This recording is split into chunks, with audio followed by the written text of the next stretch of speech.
Yeah, so I have two daughters, and I was having a conversation with my older daughter about just pursuing her passion because she was in college and she was getting ready to graduate in a year. And we were just talking about, work is great, but you really got to make sure you're passionate about something and follow your passion. Yeah, so I think regardless of whether you're in India or in the US or anywhere else in the world, independent filmmakers have it really difficult, right? Because we don't have, first of all, we don't have a backing of a large studio. We don't have the name recognition because we are independent filmmakers, so we're not putting so much work out there. Everything is mostly usually self-funded for most independent filmmakers. So that's a limiting challenge as well, because when you think about distribution, even if you are to approach others to say, hey, we'd like to get this out there, they're really worried about how am I going to recover my money and make that back, which you don't really have because you're not that big brand name. You don't have a way of promising that you're going to be able to get them to recover their money, right? So some of these things are the challenges that we face. Yes. Yes, so she is this amazing young actress. And again, I had put out a casting call and we're doing this all online. And then like I was telling you earlier that I have this group of friends who are freelancers in Mumbai. And I had just sent out this casting call to them and said, who do you know? I want someone that's going to be comfortable enough, but also I want someone who's vulnerable enough on screen to be able to play this. Tell me about your future projects. Is there anything in the pipeline? Oh, yeah. So currently, I have a film that I actually shot remotely during COVID. And I have to refilm it because I'm not happy with the way it turned out and I don't want to put anything out there that I am not convinced about. So that is one of the first things that I will be filming when I go back to India, whether it's, end of this year or early next year. Today, I'm joined by Prerna Chauhan, a writer-director and a co-founder of Take a Stand Films. Her latest short film, by the way, has earned international recognition, winning multiple awards, including the LGBTQ plus short film and Best Film on Social Issues. Based in Northern Virginia, Prerna has taken to telling powerful stories about the South Asian diaspora, particularly focusing on underrepresented voices and social justice. Beyond filmmaking, she is a mother, a poet, and a photographer. I am delighted to have her here today to discuss her journey and award-winning work. So let's welcome Prerna. Prior to this, though, I introduce the trailer of By the Way, which formed a basis of our podcast discussion. Enjoy. हाँ बस dad को नहीं पता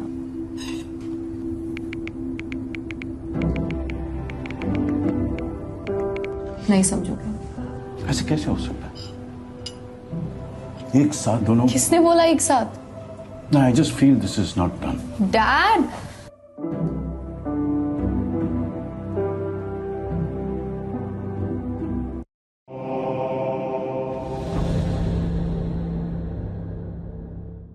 Hi, Prerna. Welcome to Innerhabit. How are you? Hi, Shruti. I'm wonderful. How are you? I'm good. My first director out of the US, and you have had a fantastic, I say, year to 2 years, maybe even, because you filmed a fantastic short film that has won several awards. Yeah, it's been a great ride. Nothing I can complain about. We are so blessed. The entire team worked so hard on this film. And, to see that the appreciation that it's getting, and more than that, just the acceptance that it's getting has been amazing. So we actually filmed it March of last year, so almost 2 years, but we've been, really blessed with the film. Yeah. So you filmed it, I believe, in India. Yes, Mumbai it was, and we filmed it in a day. It's a 15-minute short film, and I have an amazing team, which, really helps in just getting it all done in one day. So, yeah. Great. So did you take your whole team from the US to India or? No. So I actually work with a lot of freelancers in Mumbai. And, I have a lot of friends who are in the industry. And so I usually just reach out to them and say, I have a short film that I'm going to come and film, and this is what I need, whether it is, equipment, whether it is people, our crew, everybody. It's all freelancers coming together. And it's really just a great group of people who just do a lot of different projects. So it's a lot easier than taking a whole crew from the US to India. Yeah. And where does it get edited? In US or in India? No, so my amazing editor is actually the same person who was also my DOP on the film. And so that was very helpful. And he's in India. He's based out of Mumbai. That's good. So how long does the editing process take? Because I'm always curious to learn about these things. And the reason is, you film it in a day, which is fantastic. Right. And when you look at it, it doesn't look like it's filmed in a day. It looks like it's obviously, because the content and everything is just fantastic. And then you get it edited. So how long does that process take? So that depends, but because I have such an amazing editor, and because he was also the DOP, as we were filming, we were kind of filming with some edits in our mind because we knew what we wanted the final product to look like. And because I had a flight to catch back and I wanted to see the product before I left, he was amazing enough to knock it out in 2.5 days, I want to say. Which is not the usual. I do want to preface it by saying that is not the usual, but it really helps if you have a really skilled editor, and especially if they're your DOP. So then, they've been there from the beginning, so they kind of know your vision and they know their vision as they're filming it as well. When they're behind the camera, they're kind of also looking at it from the editor's lens. So it helps being on the same page at that point. So Prerna, tell me a little bit about you. I'm going back now here because first I wanted to talk about this beautiful short film, which is really fantastic. But tell us a little bit about you. Are you originally from the US or India? So I am from India, but I have never lived in India. That's a fun fact about me. So I was born in Nepal, in Kathmandu. And then I moved to the US when I was 10, and I've been here since then. So, anytime someone says, so where are you from? I always say, well, I'm 1/3 Nepali, 1/3 Indian, and 1/3 American, because all three countries is where my heart's at. So. Fair enough. And why did you want to pursue doing direction? Is that something that you've studied or it's just come across? How's that come across? No formal training. It's all learn on the job. I always have wanted to tell stories that just resonate. And growing up, there wasn't a lot of representation, right? We never saw anybody that looked like us on screen, anybody I was telling stories that were relevant to us. And so that was something, whether it was through photography, whether it was through, I do some writing, freestyle writing, so whether it was through that. And then, at one point, as we all, I think, do while growing up, I wanted to be an actress. And my parents were like, yeah, there's no stability in that job. That's not happening. So I said, okay, well, maybe behind the camera is where it needs to be. But, life happens and I never took the plunge. And then 2019 came around and I said, you know what? I think this is the time to do it. I'm just going to go for it. And that's how direction came about. So I think you did your first one, in 2019, which was Gudiya, wasn't it? Yes, Gudiya is the name of that short film. And we actually filmed that one from never even thinking that we're going to make a film to the thought came, and the day we actually created that one for Amazon was posting a short film contest. And so we submitted it to that. And from the day we said, you know what, I think I'm going to take the plunge and do it, to the day we actually submitted, 2 weeks on the dot. And we did everything from writing a script, finding a location, casting, editing, you name it. I mean, everything included. And then we ended up submitting it in 2 weeks. That was Gudiya, 2019. Wow. I did watch that one too, and that one had a very difficult topic as well. Abuse in marriage was the topic. You tend to choose very tricky topics, or very sort of, I'd say, topics that really aren't spoken about right in the open. And Right. can you explain your thought process around how you choose your topics? Yeah, I think for me, it's very important that I pick topics that are socially not really talked about or, considered taboo, but are very important. Because some of these causes, especially like the domestic violence, etc., are very close to my heart. And I want people to just have a dialogue, right? I'm not out here trying to preach anything to anybody.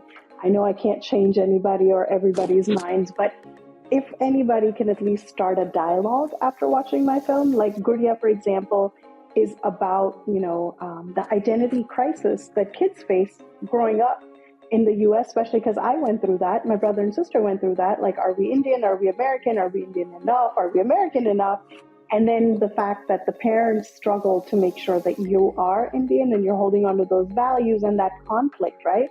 Which kind of leads to rush decisions, as you've seen in Gurdia, and that can have some repercussions.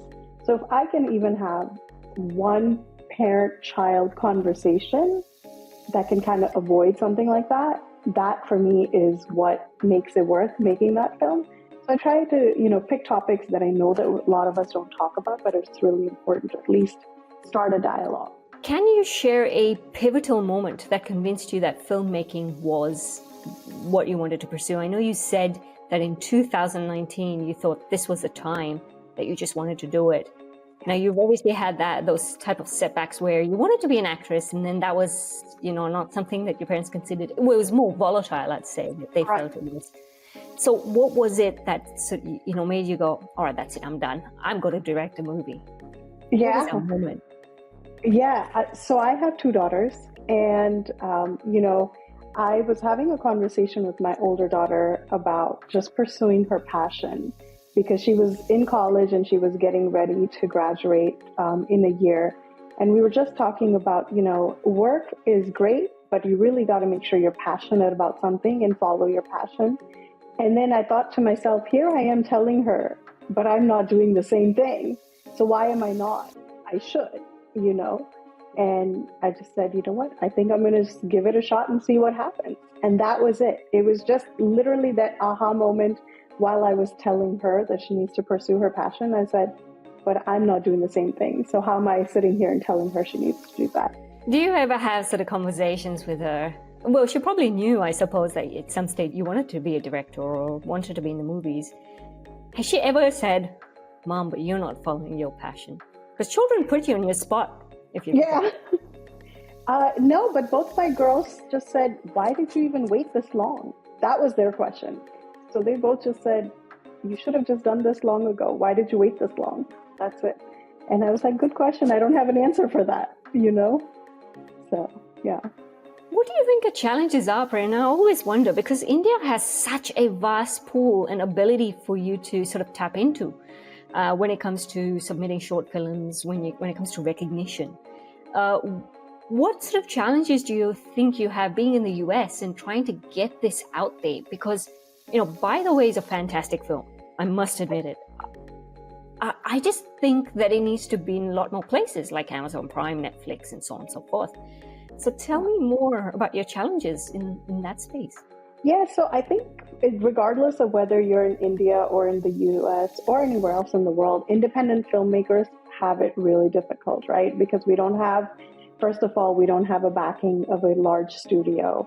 We don't have the name recognition because we are independent filmmakers, so we're not putting so much work out there. Everything is usually self-funded for most independent filmmakers. So that's a limiting challenge as well, because when you think about distribution, even if you are to approach others to say, hey, we'd like to get this out there, they're really worried about how am I going to recover my money and make that back, which you don't really have because you're not that big brand name. You don't have a way of promising that you're going to be able to get them to recover their money, right? So some of these things are the challenges that we face, and it comes with the territory of just being an independent filmmaker.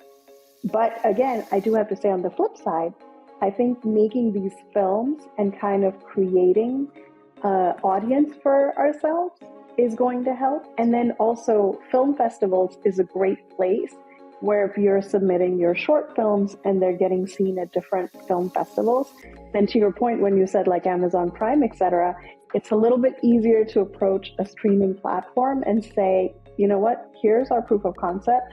Here's all the places that we've been accepted and screened and, you know, number of awards that we won, which show that there is an audience that wants to see this film. So it makes it a little bit easier for them to then consider their, you know, your film on their platform. Okay, so currently it's a private launch because it's still doing its rounds through the film festivals and everything. Is there potential to see, by the way, on streaming platforms, do you think? That is the goal. That is the goal. So I am hoping to make it to India either in December or early next year. And when I do, my goal is to set up a conversation with a couple of the streaming platforms and pitch it to them and see if they would be interested. Yes, ultimately that is the goal. Yeah, I hope they do, because I spent 15 minutes watching it and I went, wow, this actually is amazing. What inspired the story of By the Way? So I have someone in the family who identifies as part of the community, as part of the LGBTQ community. And I know that it was extremely difficult for her to open up and have that conversation and say, you know, this is me. And so I think we make it so taboo. If I can just inspire one child to have that comfort to go and have that conversation with their parent, or have the parent be a little open-minded and at least listen to their child and understand what they're trying to say, I think that's what it is that I'm trying to achieve from any of my films. And that's what it was. Because again, this was something that was so close to my heart, because this person is so close to my heart, that I just, you know, that was the topic that I was like, yeah, this is something we don't talk about and it's not accepted. So. Oh, it's been accepted now when you think about it in the world, but I think it's still a taboo within the Indian families, I suppose. Exactly. And that's the thing, right? It's about just representing us. It's like you hear about it and you see it and you read about it from everywhere else in the world. But in India, if you talk about it, even now, like largely, majority of the times when you say LGBTQ, they only think about, oh, okay, you're either gay or you're lesbian, and that's it, right? And so it's a little bit harder to explain what the other, what is the LGBTQ plus, like what does all of the other stuff stand for? It's harder. And so that's why I think, and also with the parents, they're like, okay, we're finally just getting our hands around and wrapping our head around what even, a gay or, lesbian means. What now you're throwing new terms at us. So I think that's the other reason, right? That it's important to kind of just put that awareness out there. Yeah. In this one, you've only talked about the bisexual theme. But yes, you're right. There is so much more, because the plus sign also has I and A in there as well. So yeah. So how did you approach the lead roles? Now, one of the lead roles was this girl. Yes. I'm not sure who she is. Is she, I don't know if she's the one who has 1 million followers, and I'm just thinking, is that her? Yes. Yes. So she is this amazing young actress. And again, I had put out a casting call, and we're doing this all online. And then, like I was telling you earlier, that I have this group of friends who are freelancers in Mumbai. And I had just sent out this casting call to them and said, who do you know? I want someone that's going to be comfortable enough, but also I want someone who's vulnerable enough on screen to be able to play this. And we got a lot of auditions in, and we did that, but we were just not finding the right person. And one of my friends had said, you know what? I just did a shoot for an ad film with this girl, and she's amazing. And I was like, you've only seen her in an ad. This is not what this is. So he said, no, just hear her, just look at her video. And he had her send me her audition video. And as soon as I saw it, I was like, okay, she's it. And I actually did not know, but she had just finished, I guess, a web series on Netflix at that point. And so then I went back and watched the Netflix, web series, and I was like, yep, this is it. This is going to be our lead. So that's how she came about, Adya, and she's amazing. I know that she's got another series on Amazon Mini where she's doing amazing, and she's doing amazing work. So, and of course, the father role is Shishir Sharma. I mean, that's a name not unknown to anybody who's watched anything in Bollywood, right? Because he's done some amazing work. So, you know, I gotta say, hats off to him. Like when I watched that, the way he played that father role, I reckon that any other father would snap just hearing that their daughter is a bi, and him just calm as a cookie, done the research. And this is what parents tend to fail to do, is research. Yes. And then began having that conversation. So it's a fantastic role for him to play as well. Yes, I am so grateful for him that he agreed to come on board and become a part of this film for us. Because, you know, when I was writing it, I couldn't think of anybody else as I was picturing this father. I mean, I knew that he had this demeanor, which was going to be able to kind of step away and do the research on his own and come back, because that was very important for me. I didn't want this father to come across angry or bitter or anything, because at the end of the day, it's still their child, right? And as a parent, you know, regardless of whether we understand our kids or not, we're still going to love them. And I wanted him to be able to translate that on screen. And he was the only one I could think of. There just was no second choice in my mind. So I am just so grateful that he agreed to be a part of this film, you know. You know, you're so right when you say that it's so necessary for parents to do the research. And I do find that, you know, a lot of parents fail to do it. You know, the parents always will love their children, always will love their kids. But the problem we have is just finding things out in the Indian community, just finding this situation out and then going, I can't believe this has hit me, rather than doing the research and understanding the children. Yeah. And I think, you know, just because we don't understand what our kids are saying, if we take the time to do the research, to your point, and just step outside for a second, like, you know, away from that conversation for a second, do it on your own. And then, you know, it just helps you have a much easier conversation with your child, because then you can at least have a conversation where you can still fully not understand, as you saw that he didn't, but at the same time, you're not coming across angry or bitter, because you're actually coming from a place of having some knowledge and limited understanding, but still, you know, better than just being like, whoa, now all of a sudden, where did this come from? Okay, so you have this brainwave that you want to make this movie because obviously there's someone in the family who's experiencing issues coming out and stuff. And then how did you approach the screenwriting process? Did you write it yourself? I wrote the story, and I had a friend of mine who, unfortunately, we lost him a couple of months ago, but he was a brilliant screenwriter. He's done some work in Bollywood as well. And he and I were just talking about it one day, and I was just telling him, like, I'm working on this story and I want to make this film. And he said, let's just write it together. I want to do the screenwriting. And I said, okay, fair enough, because I knew he was a brilliant writer because I'd seen his work. So that's kind of how that happened. But I wrote the story, and then he wrote the screenplay for it. So. Right. And then the filming happened, editing happened, and then you went out for launch. Now, did you see this film doing as well as it did everywhere? I have to be honest with you, absolutely not. Like, we were not sure, because of the topic, how it would be received. And I have to tell you, every time that we won an award, it still hasn't, like, it's still like, wow, really?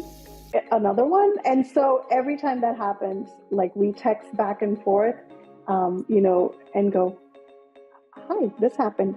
Did you really think we would do this well? No, me neither. So, you know, our group has this group text going about that. So no, absolutely not. And that's why I say that we're so blessed that it's being received as well as it has been. Sure. Now tell me, what is your typical approach in managing actors, particularly of that caliber? The girl, I don't know what her name is. I've forgotten her name. Sure. Her name is Adya Anand. So, you know, Adya is also, like I said, she's very talented. And she knew that she was going to be opposite or with Shishir Sharma. And again, he's not a name that's unknown, you know, veteran actor. Everybody's seen his work and how amazing He is. So she was very prepared. When she came on set, she was ready with her lines. And, she was very receptive to when we would talk about what the scene requires and what my vision is for the scene. She was very receptive to that. As far as, managing actors, I do like to just at least give them my vision, but I want them to have some creative freedom in bringing their own perspective into the scene. So as long as they're not changing the context of the scene, I'm not a stickler for you must say your line word for word the way it's written. If you want to change it up a little bit, as long as it's not losing its meaning, it's not losing its context, and you're able to hold and provide exactly what my vision is for the scene, I'm good with that. So I think that creative freedom, but at least that conversation before we film each part of it, that's kind of how I like to go about it. So you're also a photographer. I am. I love to just more landscapes and buildings and architecture and portraits of people when they're not expecting it. But yes, again, it all goes back to telling a story, right? And that's what I really love to do, is just tell stories through my lens, whether it is making a film or whether it's just capturing things on camera through photography. When did you start, getting behind the camera? Quite early. The photography bug bit me way early on. So I think even when I was in high school, I was doing that. So yeah, that was quite early on. Fair enough. And how's that translated into the scenes that you were doing in By the Way, or even any scenes that you do as in direction? I think it just, a lot of times people shy away from a lot of close-ups. Right. And like if you see in films, you'll see a lot of wide angles, especially when we're talking about short films and stuff. I don't know. For me, it's something about doing a lot more close-ups. So you're capturing the essence of that person, like every nuance on their face, right? Because that kind of goes with not everything is verbal. A lot of the storytelling is through, your body language, the nuances on your face, etc. So I think that's kind of what translated from the photography to behind the camera on filmmaking. So I did graphics, by the way. So I'm a graphic design graduate. And photography is something we really focused on. And I used to have my own camera, and we used to go, like you said, landscapes and museums. I used to go to museums and take museum photographs. I don't know what it was about museums. Yeah. And then we'd have to sit in the red room and actually produce those photographs. So I absolutely get what you're saying, and it's fantastic. Thank you. Yeah, I don't know. For you, it's museums. For me, it's doors. I don't know what it is. I have this fascination with doors, and I just love taking like really interesting looking doors and windows. I don't know what that fascination is, but it is something. Oh, well, you like my door? My door is 3 meters high. I would love it. I would love it. Doors. Anyhow, what changes do you want to see in the South Asian film industry? Like, as a director, you've worked in India, you've seen the taboos, you've seen the topics that are sort of coming out in web series and stuff like that. Do you feel we're heading the right way in any way or wrong way? What changes? So I don't know. I wouldn't say that we're headed in the right or the wrong way, because I think there's an audience for everything that you're seeing out there. But I think one of the things, and unpopular opinion maybe, but I feel like there's a lot of stuff, a lot of content that's put out there nowadays with a lot of profanity just for the sake of using curse words. And I don't know if it's really, where it's necessary, absolutely. I'm not opposed to it. But I don't know if it's really necessary in everything that's out there now. And it just seems like there's a lot, and it's just a lot of the times it's just thrown in there because everybody else is doing it. So I don't know. Like I said, unpopular opinion, maybe that's not, but that's how I feel about it. And I'm not opposed to it. Like I said, if the script calls for it, if the character is one that, is using a lot of it because that's kind of their background, that's where they grew up, that's their environment, all makes sense. But just for the sake of it, I'm just not sure if that's the thing. But I think one of the best things I think that has happened, with the streaming platforms and all these web series and everything, is the chance that the newcomers are getting. Because if you look at anything that's like if it's not a major production, majority of the content that's out there, it's newcomers, or maybe it's people that were doing, roles that they just weren't getting meaty enough roles, but now they're actually getting a chance to show up and shine and do the work and show the people the caliber of the talent that they have. And I am absolutely loving that. I think that's the one bit that we have got right now. And I just hope that it keeps growing, where we are giving a chance to those that are actually really talented and have a lot to offer. So. No, I totally agree with that, because I've had conversations with several people where I feel that we've got better talent than the talent already there. Yes. Yes. And when I mean better talent is there's some themes in web series, they're such complicated that not the biggies in the industry can do. Right. And these new stars that have embraced it, as soon as that comes out and you look at it, yes. you go, wow. Mm-hmm. You instantly have recognized a new actor, and then they are getting opportunities in the right type of movies, in the right types of series, and they're excelling. Exactly. And that has been so wonderful to see. It's been so wonderful to see people that you would never expect in lead roles, right? Because they're not your conventional good-looking leads. And I don't mean that they're not good-looking, but if you look at it in the conventional, thought process of the years before.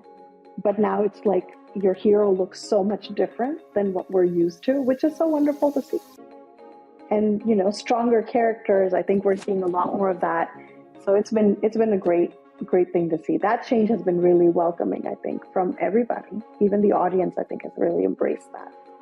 Yeah, I agree with you. It's not all about the looks. I think what has changed is we've needed real people, real type of stories, not those, rich boy meets poor girl get married kind of stuff. Right. It's more relatable, right? Because you can actually see yourself on screen, because you can say, that can be me, or that can be somebody in my family, or that can be somebody in my neighborhood that I know.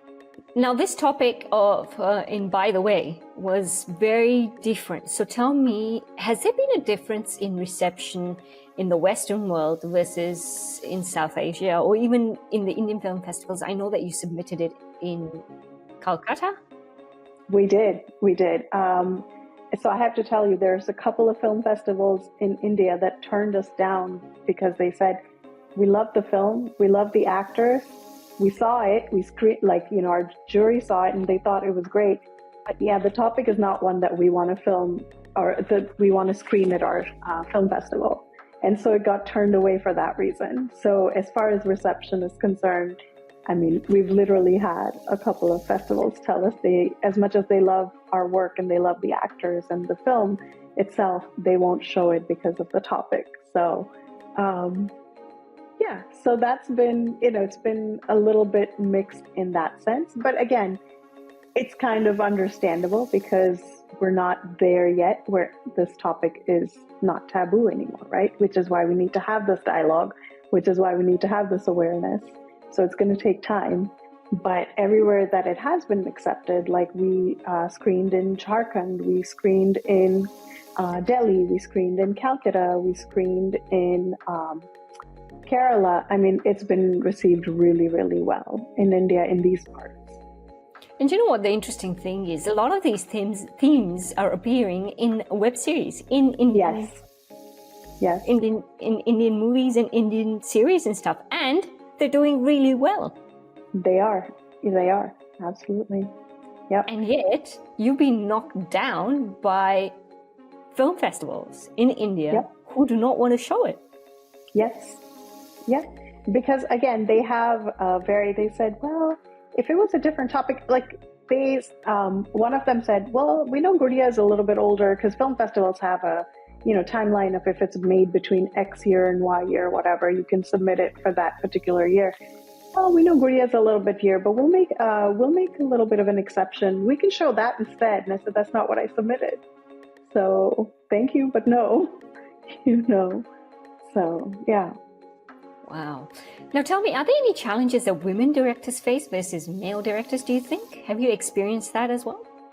I think it's very, I think it is challenging because women are constantly reminded that they're women directors, and I don't think male directors are. Like, I mean, ultimately, it's just I'm a director, right? You don't need to add the woman piece to remind me of that. But that's how like the industry is, and I have seen that and experienced that a little bit, where nobody is telling a male director. Like even at festivals when we're there and we're communicating with the festival team or the other directors that are there, like I have noticed the difference a little bit. So it is there, but I would say again in the short film world, I think it's less than what you would probably see in mainstream cinema. That's my guess. But just the fact that it even exists in the short film world, like, doesn't make any sense to me. And this is not only in India, it's also happening in the US and other countries. Everywhere, I would say. Yeah. I don't think it's limited just to India. I think that's a worldwide problem. It's very interesting. Like yesterday, I was speaking to some branding specialist who I've got in touch with, and she was saying to me, "You are stepping into a very male-dominated, Yes. area." And I'm like, "Okay." And I said, "I'll break that stereotype if it means I break it." Right. Because Exactly. I do not like that mindset where we talk male. It's a male-dominated profession. No, absolutely not. Yes. Nothing is male-dominated. Exactly. So it was a really interesting conversation. I said, I'll break it. I'm one person who would challenge it and break it. Exactly. And you know what? Until we actually step up and say, you know what, I am going to break it, it's not going to happen. If we just accept it as, yes, that is what it is, and we just say, okay, we have to deal with whatever comes, it's never going to change, right? So it is going to take people like you who are like, no, I'm going to break that. We're going to step up and say, I'm still going to. And that's the other thing, right? Anytime someone says, oh, or, female director, I go, you don't have to add the female part. It's just director, because you're not saying our male director, are you? You're not, right? So that's my small little way of reminding them. It's just the profession it's not gender specific. So, yeah. Now, being a mother, you mentioned you have 2 daughters. Has that influenced your story, the way you tell your stories? I think so. I would like to think that I think that's why a lot of them, the stories that I talk about are family oriented, first and foremost. And a theme that you'll constantly see throughout my films is the father-daughter bond, because so my girls are close to my husband, and I am very close to my father, and my father and I have always had that bond.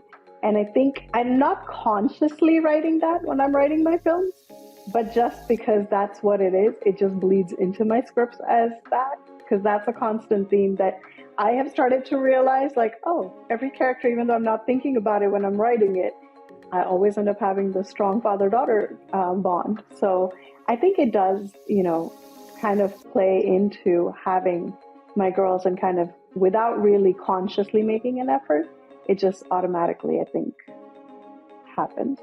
What filmmaker has influenced your work in a tremendous way? Yeah, I've always loved really the way, and this is going to sound so cliche because it's so opposite of the opulence and the sets and everything, but I've always loved the characters in Sanjay Leela Bhansali's films, because they've always seemed so real, right? And I think for me, that's a huge part, is just making sure that my characters are seen as real people that you could find in your family, in your friends, in your neighbors. And I feel like he's always done such an amazing job of that. It's never been like larger than life, you'll never see these people anywhere kind of characters that you see in most filmmakers. And so I think that has really, really influenced, why I said it's cliche is because, when you think Sanjay Leela Bhansali, that's not the first thing you think. You're thinking about the opulence, the grandeur of the sets and the costumes and everything else, which is not what any of my films are. But I relate more to the characters and the realism that he kind of brings into each one, and the relatability. I think the opulence is just an addition to what he does. And whatever he'll do, he'll always choose one of those topics where there is opulence, where there's grandeur, if you notice. Yeah. But the thing with him is, I so agree with you. His ability to not only tell a story, but actually create those characters with precision is just amazing. So I did do an interview with somebody who has been in his movies. Oh, great. And the one thing that she said is he's very particular. So like he notices every tiny thing. That's what I've heard too, that he's a perfectionist when it comes to every single little detail. You're well-traveled? Yes. I love traveling. If I didn't have to worry about family, work, etc., that's all I would do, is I would spend my days and nights traveling the world. Tell me about how that influences your creative perspective, not only as a director, but even when you produce your movies and stuff. I think it really, traveling opens your mind to new perspectives, because you meet so many different people who are so different than you all over the world. And I think it really opens you up to different perspectives, it opens you up to accepting people, knowing that not everybody is the same as your little bubble that you live in. And I think that, just knowing that, I think brings a lot of acceptance. And I think that helps in kind of the different topics, whether it is, producing films about different topics, whether it is telling different stories, just knowing that there's people that are different than your own bubble. I think that's the biggest influence, and accepting that the world is not only as how you see it. There's a lot more out there.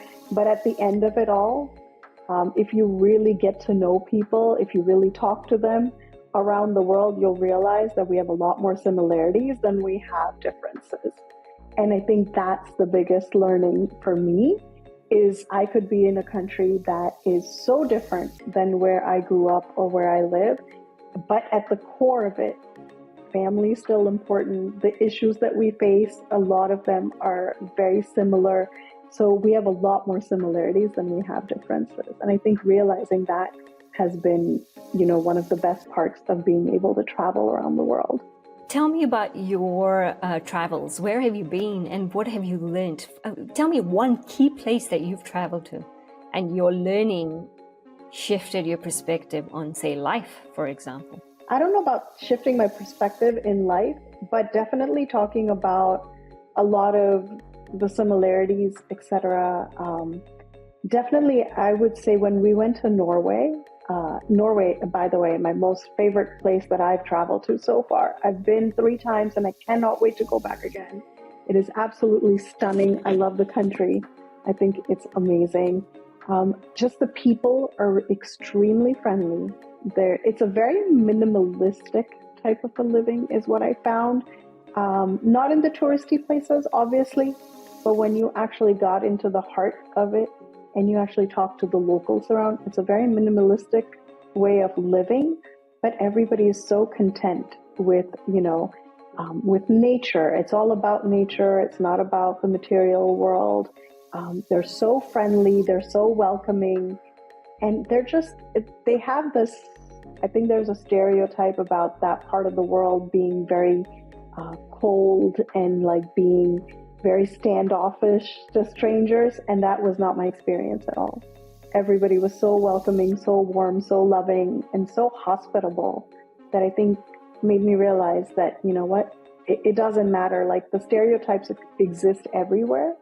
But at the end of it all, like there are just good people who are just welcoming to everybody and, hospitable and just want to make you feel welcome. So I would say that is one place.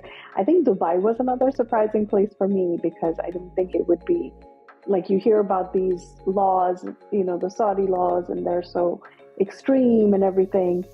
And then I know that Dubai is different than the rest of that part of the world, but like I think I was pretty shocked when I went. I was like, oh, this is nothing like what I thought it would be. This is great. Like, so I think a little bit of that as well was a little different for me. But every place I've been has been able to like teach me something about, just people around. And like I said, just realizing they're really not that different than all of us. Tell me about your future projects. Is there anything in the pipeline? Oh, yeah. So currently, I have a film that I actually shot remotely during COVID. And I have to refilm it because I'm not happy with the way it turned out and I don't want to put anything out there that I am not convinced about. So that is one of the first things that I will be filming when I go back to India, whether it's, end of this year or early next year. That one is also about domestic violence, but more so around the rise of domestic violence the world saw during COVID. So there have been lots of studies and lots of statistics put out there about just the sheer rise in domestic violence during COVID, because just everybody was together, and like the women who didn't have to put up with it as much because maybe their partners were out of the house working, now did not have that luxury because they were all together. And so they really saw the rise in that worldwide. So that's what this film is centered on. Besides that, there is a film about finding companionship and love in the later stages of life, and how that's not acceptable really in our community, because, people say, oh, why do you, in Hindi, as they say, oh, itne buddhe ho gaye, why do you need love now, right? Like, you're so old now. But what people don't realize is in your late 60s and beyond is really when you need the companionship. Like if you've lost your spouse, your kids have moved out, they're doing their own thing and you're all alone, that's when you really need the companionship. So this next film is also about, two people who find that companionship in each other, and then how society and their kids, etc., deal with that and all the challenges that come with. And then there is a third film, which is not ready yet, because I'm still working on the script, but that is more about, the blood donation laws that prevent some part of the LGBTQ community from donating blood. You could have somebody who is willing and able to donate blood, but just because of their orientation, the fact that you're stopping them from donating blood and some of the consequences that can lead to if you don't have enough blood. Yeah, those are the things in the pipeline right now. Oh, wow. There's a multitude of things coming your way. Yes. Right. Now, do you have a favorite coffee house that you write all your scripts in? Like, some people love to get out of that. Yeah. Yeah, I don't have a favorite one, but I do love to just go and find not a Starbucks, but a more mom and pop kind of a neighborhood cafe. And I love to explore different cafes all around our area. I think I've pretty much hit every single one of them.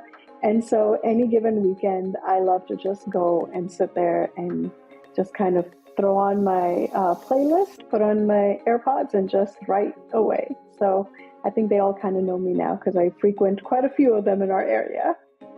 Well, I suppose your kids have also grown up now, so you have more time and the ability to actually do all these things, which is fantastic, I think. I have 2 little children, and so I've literally got them out of the house with my husband. Yeah. Oh, no. No, it's okay. It's actually been good just to see how they cope with it as well. It's good, good way of seeing things. But true. Yeah. Do you ever think you will get into maybe larger films, not the small short films type? Yeah, I'm actually currently working on a screenplay for a biopic that I do want to make. And it is about someone, an amazing woman in India. And I'm kind of working on that biopic right now. That one is definitely not going to be a short film. But hopefully that will, one day make it to screen. So yeah, definitely. I can't wait to see what you come up with because, I really think after looking or watching by the way, I just feel that you've got so much potential, Prerna. When I look, at the way that was directed, at the way that was created, the first sort of things that were coming up in my mind as well was how you challenge such a difficult topic and how, the father has embraced that the child may have a different sexual orientation. So that was really interesting. Thank you so much. That really means a lot. Thank you. Tell me more about Take a Stand Films. How has that come about? Yeah, so when we knew that we were going to produce our own films, we were going to be independent filmmakers, we kind of really just said, okay, so we're going to have this production house that's going to do all of this. But what is it that we really want to do? And then, like I said, telling a story about topics that seem to be taboo but are very important to talk about. So, I've always believed that it doesn't matter if everybody else isn't speaking up. If you know something needs to be spoken up for, you need to be the one voice that speaks up for it. And that's actually a mantra that I follow in my life as well. I don't have to be right, but if it feels like something I need to speak on, I will always speak on it. And, anybody that knows me, my friends, my family will tell you, oh yeah, you're always taking a stand for something. So it was just, we went through a lot of different names, and then we said, you know what? We're just taking a stand on stuff that we think is important. We want to tell stories that need to be told, stories that'll start a dialogue, stories that are meaningful, stories nobody's talking about, stories where somebody needs to take a stand. And so we said, oh, take a stand. Okay, that's it. So that's how that name came about. And that's literally it. That's our purpose. We just want to tell a story for the underrepresented, I would say it that way. It is a very nice name. I like it a lot.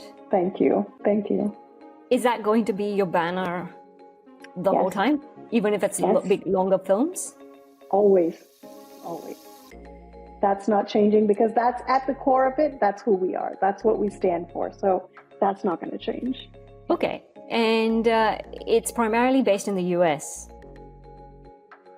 So all your films will come out from the US, essentially. That's correct. That's right. Yeah. Do you see that being a taboo when it comes to the Indian film industry and wanting to promote your films in India? I don't think so. So far we haven't had to face that. I don't know if that'll be different when we get into feature films and stuff. But for short films, that has not been a hindrance, or that hasn't been a challenge so far. So, yeah. That's really good to hear. I'd hate that. I'd hate for that to be a challenge in you having feature films out there in the industry. Because like I said, you're doing fantastic work. Thank you. Thank you. Yeah. And so far, knock on wood, I don't think that's, hopefully that won't be the case for features either. We'll see. Okay. And how do you see Take a Stand evolving over time? Now, you've mentioned that you're currently in the short film industry. You're looking to do mainstream and longer films, I suppose is the right word. Yeah. Do you feel that it's going to evolve over time? It's going to grow? That's the hope. That is the hope that we do. Any meaningful work that we can produce, we definitely want to do that. So whether it is a biopic, like I was just saying, or it's, a fictional drama, feature film, whatever the case may be, the hope is that we do grow Take a Stand Films, because that's where we would do all of our work. So, yeah. Look, I do have a question about biopics. I find that a lot of people in the industry are doing biopics very, very recently. Yes. I'm probably guessing you can't say much about the film, and that's okay.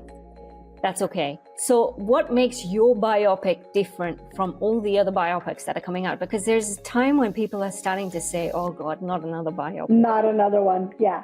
So one of the biggest differences is the person our biopic is about is not very widely talked about, if that makes any sense.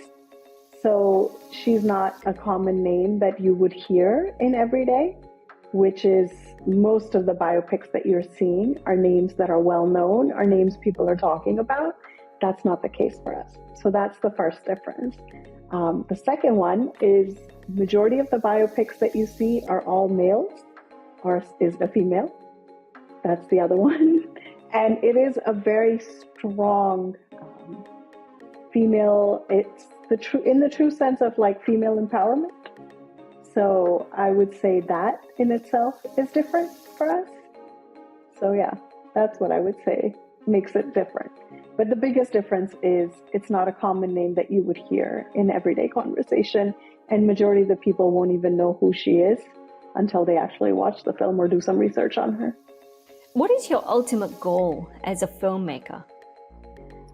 It is just to have people having dialogues about topics that are difficult. If I can have one person, so I'll share a little story with you about By the Way, which, as you mentioned, we've got, thankfully, knock on wood, several awards.